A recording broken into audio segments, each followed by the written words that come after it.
প্রিয় মাধ্যমিক পরীক্ষার্থীরা, আমরা এখন এই ভিডিওতে আমাদের বিদ্যালয় থেকে দেওয়া টেস্ট পেপারস এর এই 376 পাতার 11 দাগের 2 নম্বর জ্যামিতিক প্রশ্নটি বা সম্পাদ্যটি আমরা এখন এই ভিডিওতে খুবই সহজ সরলভাবে আলোচনা করে অঙ্কন করব। ঠিক আছে, তো প্রিয় শিক্ষার্থীরা, আমরা প্রথমে প্রশ্নটা একটু ভালোভাবে পড়ি। প্রশ্ন এখানে আমাদের দেওয়া রয়েছে, একটি সমকোণী ত্রিভুজ আঁকো যার অতিভুজের দৈর্ঘ্য 9 সেমি এবং অপর একটি বাহুর দৈর্ঘ্য 5.5 সেমি। ওই ত্রিভুজের একটি অন্তর্বৃত্ত আঁকো। ঠিক আছে, খুবই সহজ প্রশ্ন, তোমরা মনোযোগ সহকারে দেখো, অবশ্যই তোমরা ভালোভাবে বুঝতে পারবে। তো প্রিয় শিক্ষার্থীরা, আমরা প্রথমে প্রশ্নে দেওয়া পরিমাপ দুটি নেই। প্রশ্নে আমাদের ত্রিভুজের অতিভুজের দৈর্ঘ্য দেওয়া রয়েছে 9 সেমি। ঠিক আছে, দেখো এই যে শূন্যের বড় দাগ, এটি হচ্ছে মূল বিন্দু। এই যে 9 বড় দাগ এই পর্যন্ত, এই 2 বিন্দু যুক্ত। এই অপর বাহুটি হচ্ছে 5.5 সেমি। ঠিক আছে, দেখো এই যে শূন্যের বড় দাগ, এটি হচ্ছে মূল বিন্দু, এই 5 সেমি আর 0.5 মানে ছোট ছোট দাগগুলি 1 2 3 4 5, এই 2 বিন্দু যুক্ত। এটি হচ্ছে 9 সেমি, এটি হচ্ছে 5.5 সেমি। এখন আমরা এই খাতার পেজের মাঝে এখানে আমরা একটি রশ্মি নেব। ঠিক আছে, তো রশ্মিটি আমরা এখানে পরিমাপ ছাড়া একটু বড় করেই নেব। আমরা প্রায় 13 সেমির মতো নিলাম। ঠিক আছে, এই যে বাঁ দিকে এখানে বিন্দু করতে হবে আমাদের, বিন্দু করে এখানে আমরা নাম দেব বি। ডান দিকে রশ্মির চিহ্ন, বিন্দু করে নাম দেব এখানে এক্স।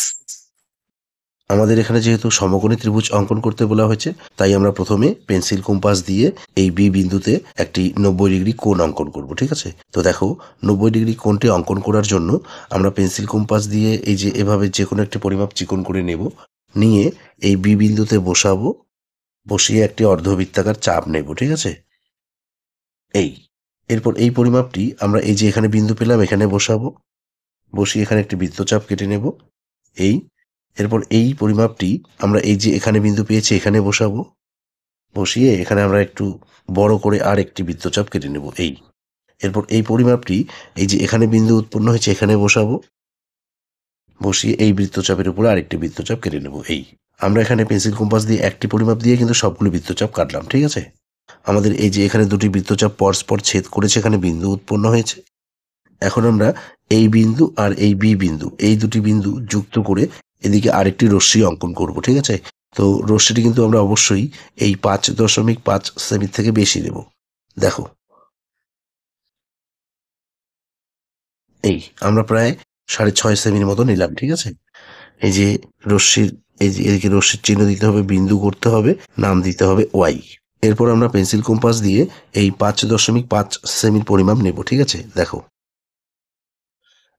এই যে এভাবে আমরা ভালোভাবে 5.5 সেমির পরিমাপ পেন্সিল কম্পাস দিয়ে নেব। ঠিক আছে, নিয়ে এই বি বিন্দুতে বসাবো, বসিয়ে এই ওয়াই রশ্মির দিকে একটি বৃত্তচাপ কেটে নেব। ঠিক আছে, এই যে বৃত্তচাপটি এই রশ্মিকে এখানে ছেদ করার ফলে এখানে বিন্দু উৎপন্ন হলো, এই বিন্দুর নাম দেব আমরা এ। এখন আমরা এই 9 সেমির পরিমাপটি নেব। ঠিক আছে, দেখো এই যে এভাবে আমরা পেন্সিল কম্পাস দিয়ে 9 সেমির পরিমাপটি নেব। ঠিক আছে, নিয়ে আমাদের প্রশ্নে কিন্তু বলে দেওয়া রয়েছে যে এই 9 সেমির পরিমাপটি কিন্তু হচ্ছে সমকোণী ত্রিভুজের অতিভুজ। ঠিক আছে, অতিভুজ হচ্ছে এই যে এটি হচ্ছে অতিভুজ। ঠিক আছে, তাই আমরা এই 9 সেমির পরিমাপটি পেন্সিল কম্পাস দিয়ে নিয়ে এই বিন্দুতে বসাবো, বসিয়ে এই যে এদিকে বৃত্তচাপ কেটে নেব। ঠিক আছে, এই যে এই বাহুটি হচ্ছে সমকোণী ত্রিভুজের অতিভুজ। এখন এই যে এখানে বিন্দু উৎপন্ন হলো, এই বিন্দুর নাম দেব আমরা সি। এখন আমরা এ আর সি স্কেল দ্বারা যুক্ত করে নেব।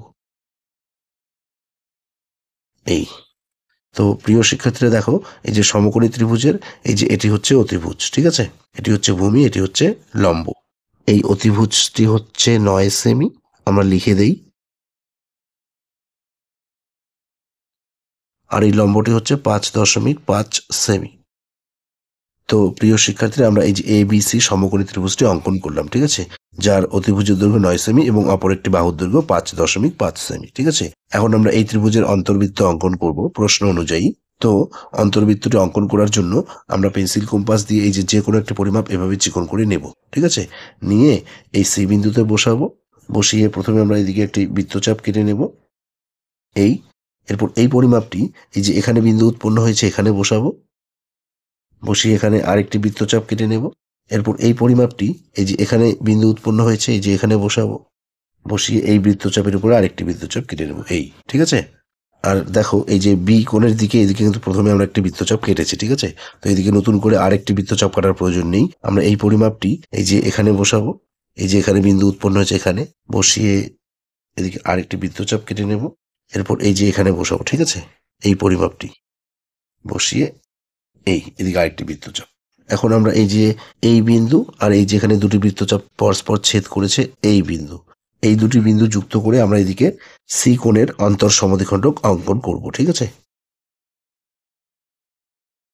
এই একইভাবে আমরা এই বি বিন্দু আর এই যে এখানে দুটি বৃত্তচাপ পরস্পর ছেদ করেছে এই বিন্দু, এই দুটি বিন্দু যুক্ত করে এদিকে আমরা বি কোণের অন্তর সমদ্বিখণ্ডক অঙ্কন করব।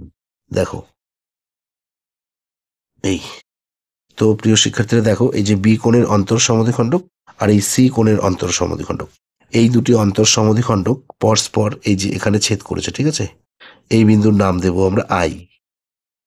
এখন আমরা এই আই বিন্দু থেকে এই বিসি বাহুর উপরে এদিকে একটি লম্ব অঙ্কন করব, ঠিক আছে। তো লম্বটি অঙ্কন করার জন্য আমরা প্রথমে পেন্সিল কম্পাসের কাঁটাটি এই আই বিন্দুতে বসাবো, বসিয়ে আমরা এখানে একটি অর্ধবৃত্তাকার চাপ নেব এই বিসি বাহুর নিচে, ঠিক আছে।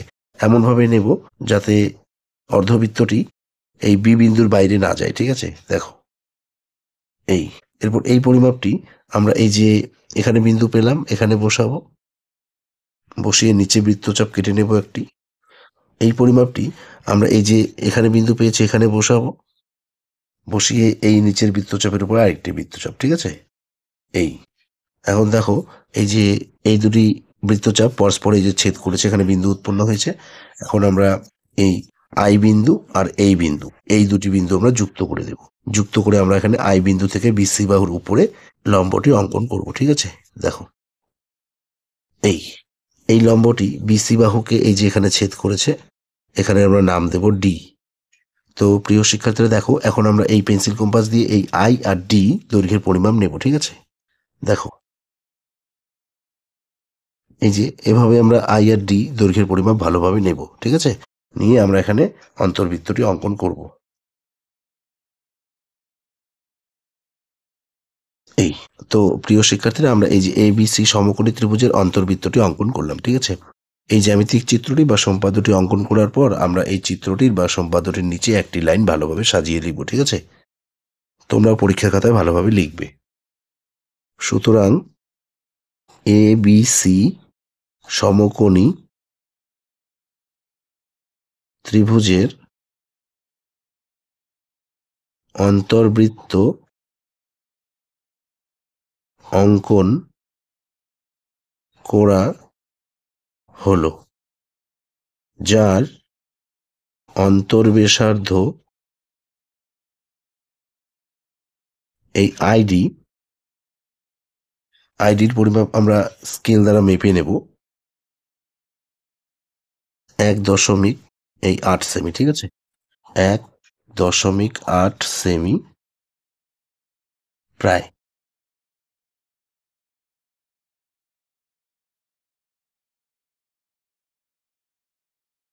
তো প্রিয় শিক্ষার্থীরা নিশ্চয়ই তোমরা এই জ্যামিতিক চিত্রটি বা সম্পাদ্যটি অঙ্কন করার পদ্ধতিটি ভালোভাবে বুঝতে পেরেছো।